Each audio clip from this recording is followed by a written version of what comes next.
కాకినాడ జిల్లా పిఠాపురం నియోజకవర్గం చేబ్రోలు వద్ద ఒక ట్రావెల్ బస్సు ప్రమాదానికి గురైంది. ఇందులో ఉన్న ప్రయాణికులు పలువురికి స్వల్ప గాయాలయ్యాయి. శ్రీకాకుళం నుండి భీమవరం వెళ్తున్న ఒక ప్రైవేట్ ట్రావెల్ బస్సు గొల్లప్రోలు మండలం చేబ్రోలు సత్యమతల్లి గుడి సమీపంలో అర్ధరాత్రి 1 గంట సమయంలో అదుపు తప్పి బోల్తా పడింది. అయితే ఇందులో ప్రయాణిస్తున్న 35 మందిలో 10 మందికి స్వల్ప గాయాలయ్యాయి. స్థానికులు గాయపడిన వారిని హుటాహుటిన పిఠాపురం ప్రభుత్వాసులకు తరలించారు.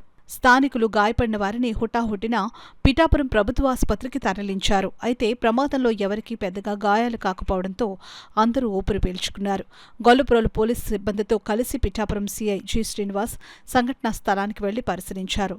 సహాయక చర్యలు తీసుకుని ప్రయాణికులను వేరే బస్సులో సురక్షితంగా తరలించారు.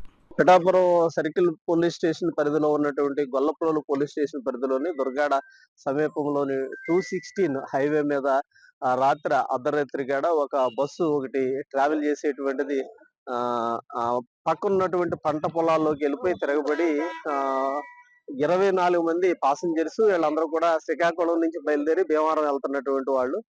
ఒక 14 మంది వరకు సింపుల్ ఇంజురీస్ అని, అందులో నలుగురికి అయితే గనక కొంచెం ఇంజురీస్ అయితే గనక కాకినాడ హాస్పిటల్ కూడా పంపించడం జరిగిందండి. వీళ్ళందరికీ కూడా సింపుల్ ఇంజురీసే. ఈ బస్సు యాక్సిడెంట్ అవటానికి కారణం అనేటువంటిది ఇది తప్పిదం అనేటువంటిది డ్రైవర్ది ఉండొచ్చు.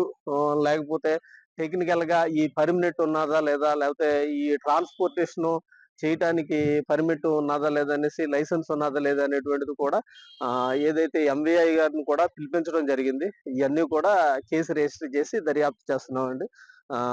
స్వామి దయ వల్ల ఎవరికి కూడా సీరియస్ ఇంజురీస్ అనేటువంటిది లేదనేటువంటిది కూడా తెలియజేస్తుంది.